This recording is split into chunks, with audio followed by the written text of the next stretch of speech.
Okay, so I've had to start this video over like 4 times because I keep saying Lydia's last name, which is not safe to her, which is bullshit that it's not safe to her for me to say her last name. But anyways, the love of my life, Lyds, my fiance, the girl I'm going to marry, wrote this email to me about why I am lovable at the behest of my therapist. I couldn't come up with a reason as to why I'm lovable. And so she had my best friends and the girl I love send me emails or write me letters or make a video as to why I'm lovable. So this is what this is. So Lydia will be the girl. Sorry, I'm gonna fix my hair because it's just so flat. Lydia will be the girl talking, and I'm just gonna be reading her email. Okay, ready? Let's go. You are worth loving for a million mundane, everyday reasons. Things like you're funny and you care about your friends, but that stuff's boring, and it's true of everyone. Hopefully. Which doesn't make it less amazing in you or less true in you, but some of the most phenomenal things about you are really unique to you. First, ready? You guys ready? Can you count? Number 1. I've said it before and I'll say it again, but you really are an amazingly brave person when it comes to love. She said this so many times. You have had the shit kicked out of you by love, as the kids say. And plenty of people would let themselves close up after that, but you're so open and always reach out to new people, romantically or even platonically, and honestly I don't think I'll ever get over that part of you. But maybe the thing about you that I will never stop being in awe of, you're the woman who taught me how to take up space. So I haven't read this yet, so you're on this journey with me and I'm probably gonna cry. You're the woman who taught me how to take up space. Not only physical space, you're the woman who taught me I have the right to exist in my entirety. I don't know how to say it right, but you don't shrink from anybody, and I can't tell you how astonishing that is. The more I think of it, the more impressed I am, and the more I love you, and I'm grateful for your presence in my life. Let me try and break it down. Okay, I'm trying really hard not to cry. Not gonna cry. Okay, so she's gonna break it down. Ready? Are you ready? Okay. You burp. And you burp loud. She's very right about this. You burp and get standing ovations. Also true. You burp and make strangers in parking garages invoke the deity himself. Very true. This happened. She was there. It was in Berkeley.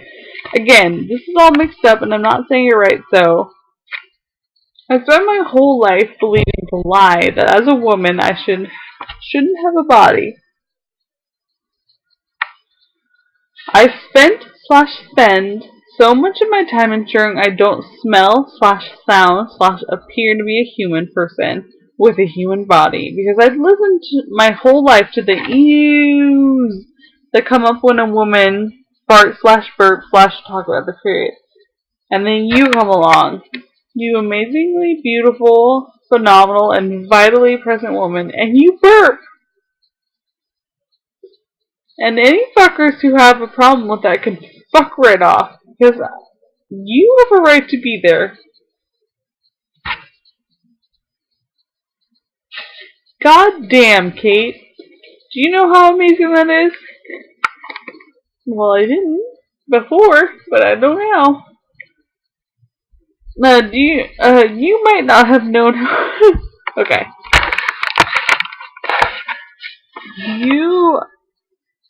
Hold on, I lost my spot.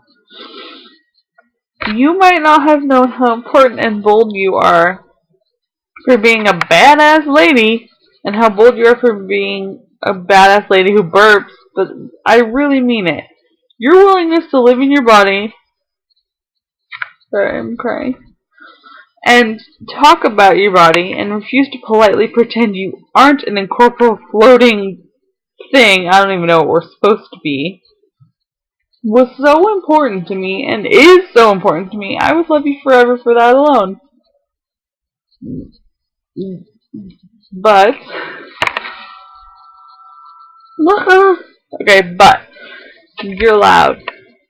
I hope you understand I mean this with the highest praise. You are loud. Just like girls don't get to fart, burp, poop, or get to have fucking bodies, the lives of girls should be quiet is one I started buying into more and more until I met you. I mean, hell, I'm not quiet with you. It's true, she's not. She's an incredibly quiet person, but not with me. She's not, which is why I love her. Um, I mean, hell, I'm not quiet with you because you make me feel so brave and worth existing when you're around. When you're around, I can see that I get to say stupid stuff or serious stuff or girly stuff, and I don't have to apologize or make sure I'm not being inconvenient to the randoms in the next table over. And make sure there isn't somebody else, read, really honestly, a guy, who needs the floor. Your example of being willing to talk when you need to, about what you want, about what you need, is so important to me and so vital to me. I would love you forever for that alone. Maybe the most amazing thing about this stuff is that you don't let anyone else ignore parts of you. Because that's really what a lot of the above stuff is about. Women are supposed to have bodies, but only the sexy bits. Only the parts that men want to consume. Women are supposed to talk, but we're only supposed to affirm the guys around us and speak in dulcet tones. We're supposed to only exist as these completely impossible partial beings who only show the desirable parts of being a human or a woman. And I say, and you say, well, take that and get off my planet. Which is true. You are beautiful. Oh, crap. Okay. So then she gets super nice, and I'm going to try and handle it. Okay. Back to her quote. And you are beautiful and bright and colorful and always dolled up. But the fact that you're a goddamn princess doesn't mean you aren't going to burp or take up as much space as you want or have an actual body like a human being. You have a... what? You have a beautiful voice and a gorgeous face, but you aren't fucking decor. And if someone says something out of line, you aren't going to hold back because you're going to pretend that women shouldn't raise their voices. Oh, Jesus. Okay. Do you remember the time a coworker was being an asshole about bisexual? This would be a lesbian woman. And yes, I do remember. I think she was saying that they don't exist. Something along the you'll grow up and find out your real sexuality line of bullshit. And I think she turned around and said something like, you don't know my identity better than me. Or something like that. And damn.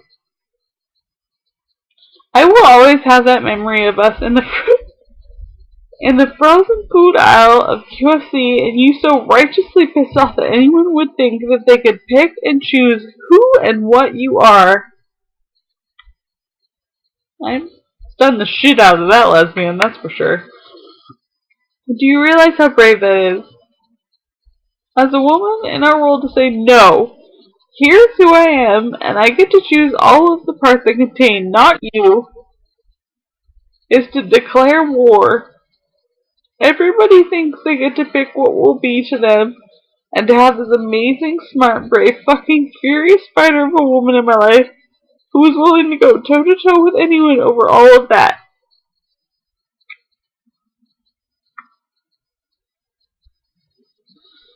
Oh, so much crying. Of course, I'm gonna love you forever for that.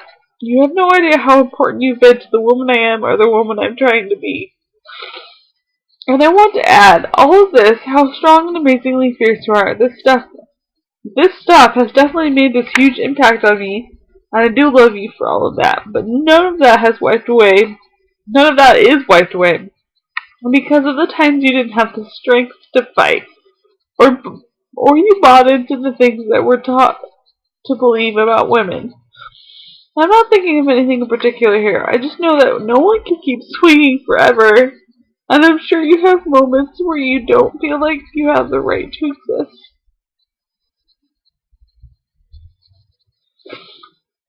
Which is true. She's not wrong. She knows me too well to be wrong. And I'm sure you have moments when you don't feel like you have the right to exist.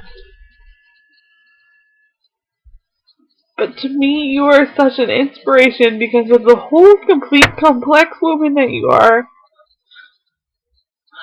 I will love you because you are a brave and fierce and powerful woman. And this amazing role model, which is bullshit. But I will also love you when you are too scared to be brave. I will also love you when you are too scared to be brave.